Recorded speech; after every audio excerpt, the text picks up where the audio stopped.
Olá a todos, o meu nome é Pedro Coito e sejam muito bem-vindos a mais um novo episódio do nosso podcast. Que nome damos a isto? Em parceria com o Jornal Postal do Algarve e com o Europe Direct. Aproveitem para ouvir a nossa estreia da mesa redonda na semana passada com todos os membros reunidos no painel.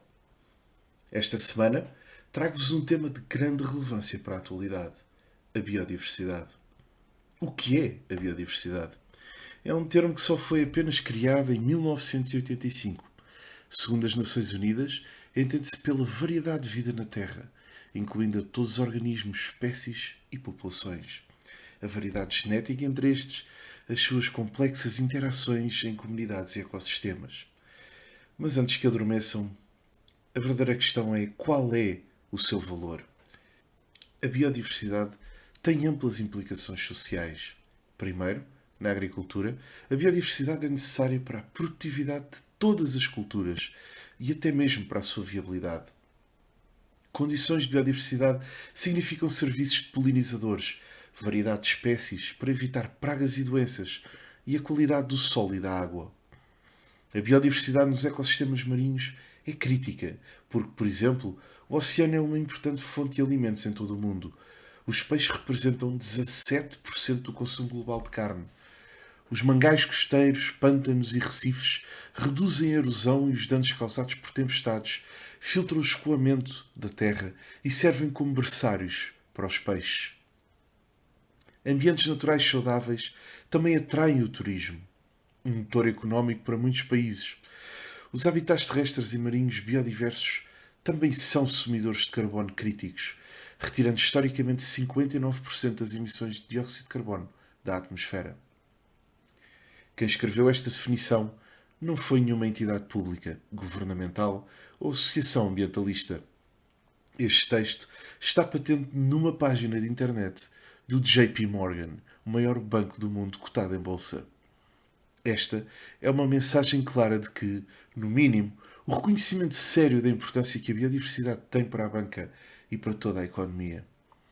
Se for necessário falar em números, a OCDE destaca que os serviços dos ecossistemas se contabilizam em 140 bilhões, milhão de dólares por ano, ou, uma vez e meia, o PIB mundial.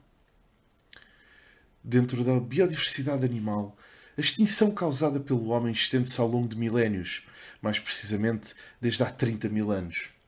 Apesar de não ser consensual, é cada vez mais evidente que a extinção da megafauna se deveu à sobrecaça do Homo sapiens. Mamutes, tigres, preguiças, elefantes e até cavalos não chegaram até hoje em estado selvagem na Europa. Na realidade, a extinção da megafauna que ainda hoje resiste em África é prova disso, e o maior animal de todos, a baleia azul, continua extremamente ameaçada. A megaflora, vulgo grandes árvores, não foi mais poupada, sendo ainda nos últimos 2 séculos que florestas intocadas de sequoias foram arrasadas na América do Norte e hoje o processo continua na Amazónia. Desde 1970, segundo a OCDE, perdemos 60% das espécies de vertebrados. Estas estão extintas, não voltam mais à superfície da Terra. Também pequenos vertebrados dados por nós como comuns estão em grande declínio. Segundo a CPEA, a população de pardais diminuiu em 1/3 desde 2004 e de rola brava já só resta 20% da população que existia há 2 décadas. Porém, isto não representa a maior extinção de biodiversidade. De facto, estamos a vivê-la hoje mesmo. Mas como? No reino animal, apenas 50 mil espécies são de vertebrados.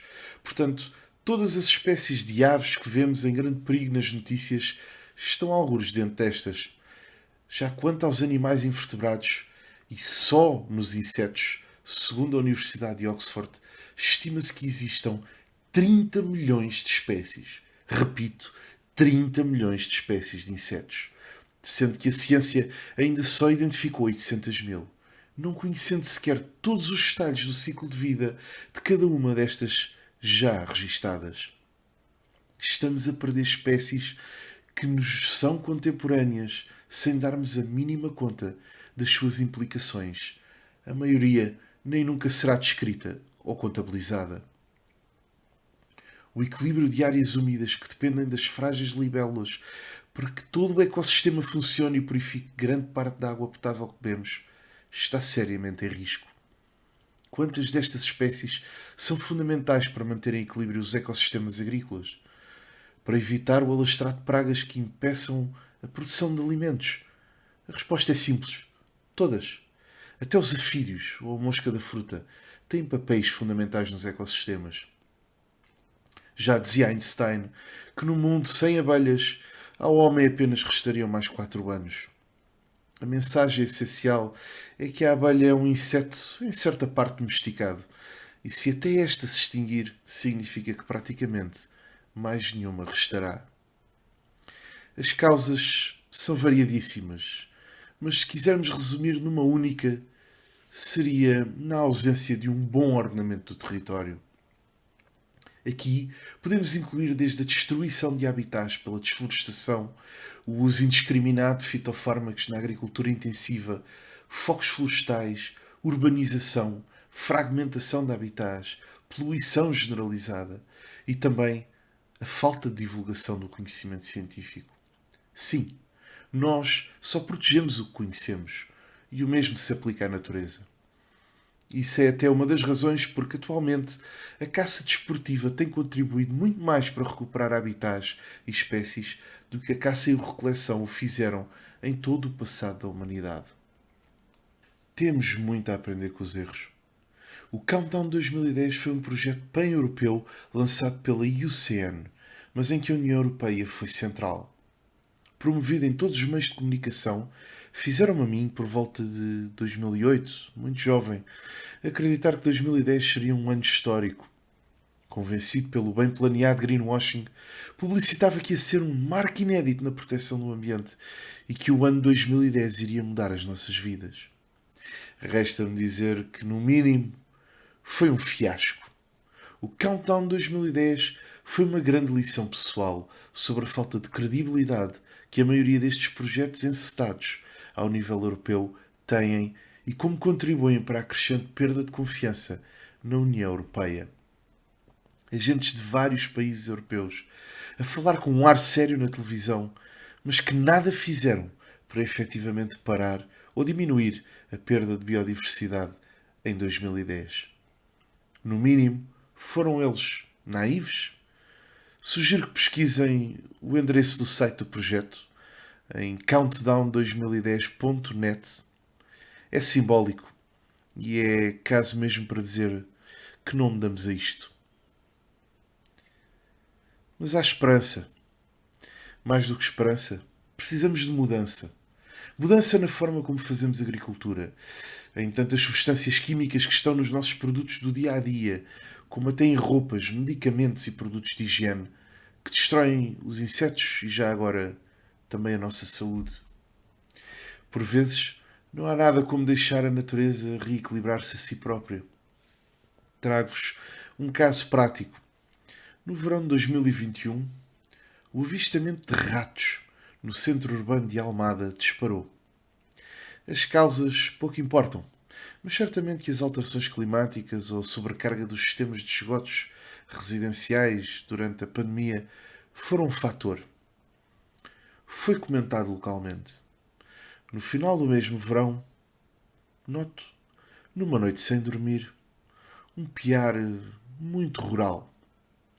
Já o conhecia, mas não da área metropolitana de Lisboa. Era a vocalização da coruja do mato.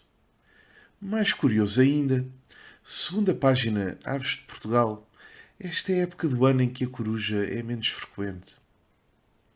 Mas de dia para dia, de mês para mês, as vocalizações foram crescendo em quantidade e intensidade.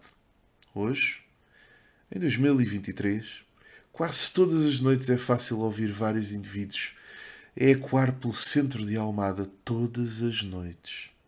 E os ratos nunca mais vinham nas ruas. É assim que estes guardiões da higiene da cidade respondem.